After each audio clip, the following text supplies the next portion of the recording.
What's going on, YouTube? Before I get into this movie, man, y'all make sure y'all go like, comment, share, and subscribe to my channel if you already haven't. But this next classic I'm about to get into, Like Mike. This movie came out 2002. It stars Shad Moss. If you don't know who that is, it's Lil Bow Wow before, he got bigger.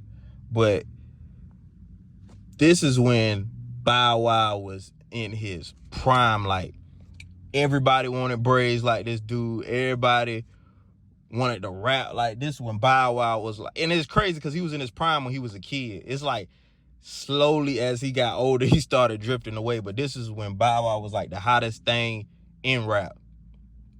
And this is when Jay-Z, Eminem, and 50 Cent was popping. Like, Bow Wow was really that hot as a child. So I guess that's why they gave him this role. But this like every kid fantasy, like adopting your favorite basketball player's skills. When you on the court, you saying Kobe after you shoot, or you want to dunk like LeBron, or, you know what I'm saying? This is like every kid fantasy coming to life in this movie. But it's this kid named Calvin Cambridge. He an orphan. And one thing I like about this movie, when before he even find the Michael Jordan shoes, he was telling like all the kids in his orphanage, like, every orphan has a destiny. Like, every one of them is chosen in a way. And they was laughing at him. And he was like, give me an example. He was like Moses, like out the Bible. And they just started laughing at him.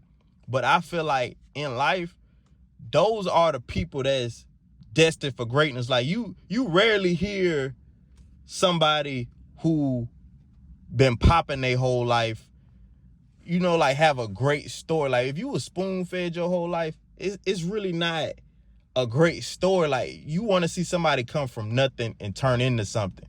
And it's just like, it's not a coincidence that they put him in an orphanage in this movie.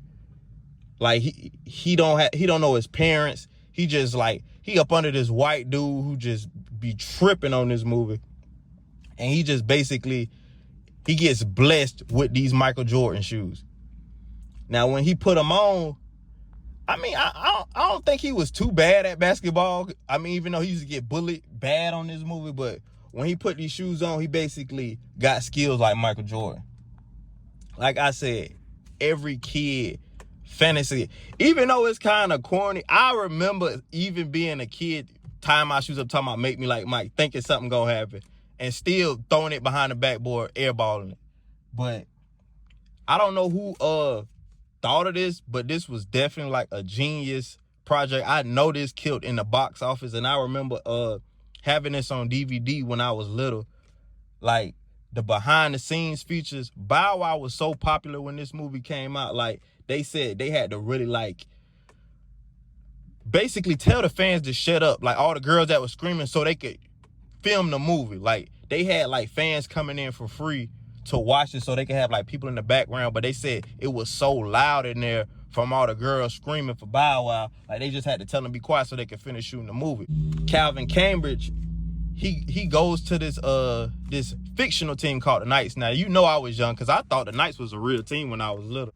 But basically, you got this 4'8", 13-year-old kid coming onto y'all team, and y'all are trash, and making y'all better. Y'all beating the best teams in the league.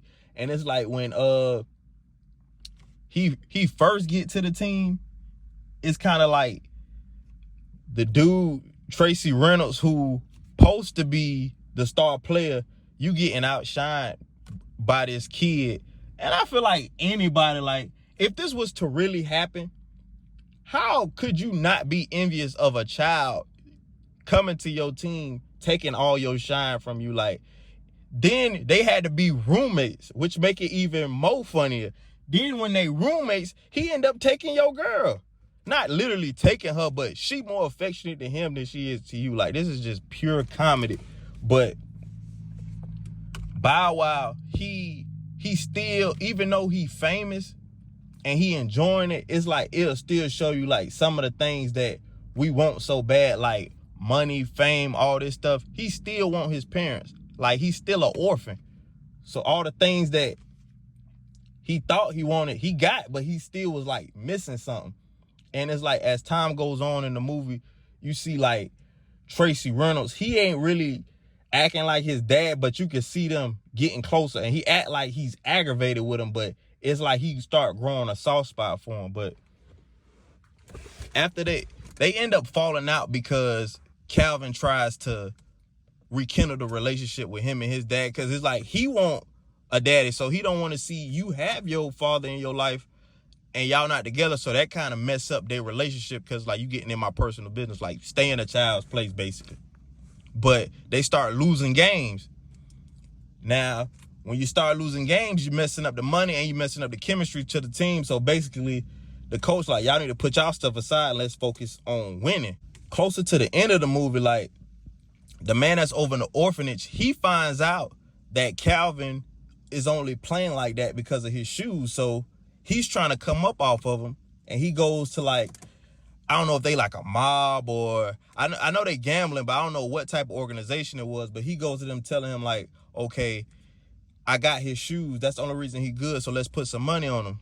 Not knowing that Calvin was going to get the shoes back and be at the game in time to win the game, to make the playoffs. So when they do that, they got to go up against Vince Carter. Now, this one, Vince Carter was like putting his arm through the rim. This Vince Carter in his prime, like he was still with the Raptors during this movie. Like everybody was in their prime when this movie dropped. Vince Carter, Allen Iverson, Tim Duncan and David Robinson, Dirk Nowitzki, Steve Nash was on the Mavs. That's how you know this movie old. Chris Webber, like Alonzo Mourning, like they had everybody in their prime in this movie.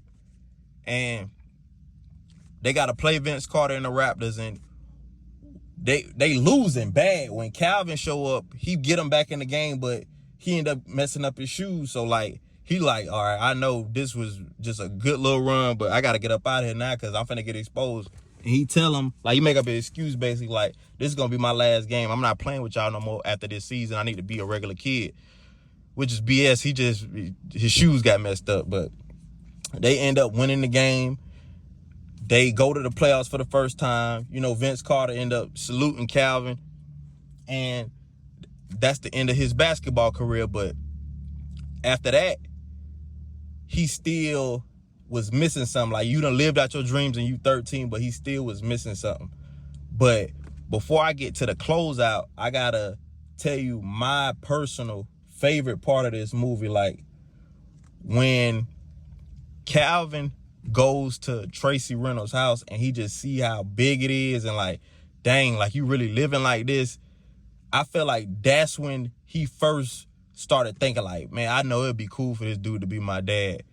And I know Tracy Reynolds, when they was beefing on the movie, like when him and Calvin weren't talking, it was a part where he was on a date with his girl and he looked around the house and he just remembered all the fun that they had. So he ends up adopting him because Calvin didn't want to go nowhere else.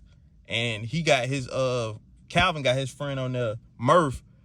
That's like his best friend. So he don't want to leave him behind. So he ended up adopting both of them. But it's like the movie just ends out very well. Like, you done lived out your dreams and you got a father you and your best friend got a father in the process. But when I tell you, like, I used to be little and I would watch this movie. I don't know why. I just used to love this movie growing up. And this was like Bow Wow first big break as an actor. Like, after this, he got Roll Bounce. He got Lottery Ticket. He was in like them Fast and Furious movies. Now this is my opinion.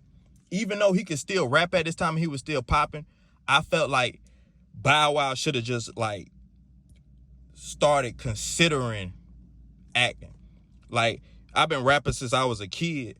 I done showed y'all what I can do. Like, now I know the movie bags better than some little rap money. Like, if I was Shad Moss, I would have been thinking about just straight acting. Forget all that other stuff. And then I already showed you, like, I'm a box office draw because I know this movie killed in the box office. But yeah, Bow Wow, Morris Chestnut, this was like a classic soon as it first came out. And I seen this in the theaters in New York City when this first came out, and it was jam-packed. Like, we was stuffed in this theater to watch this movie. But yeah, I'm gone.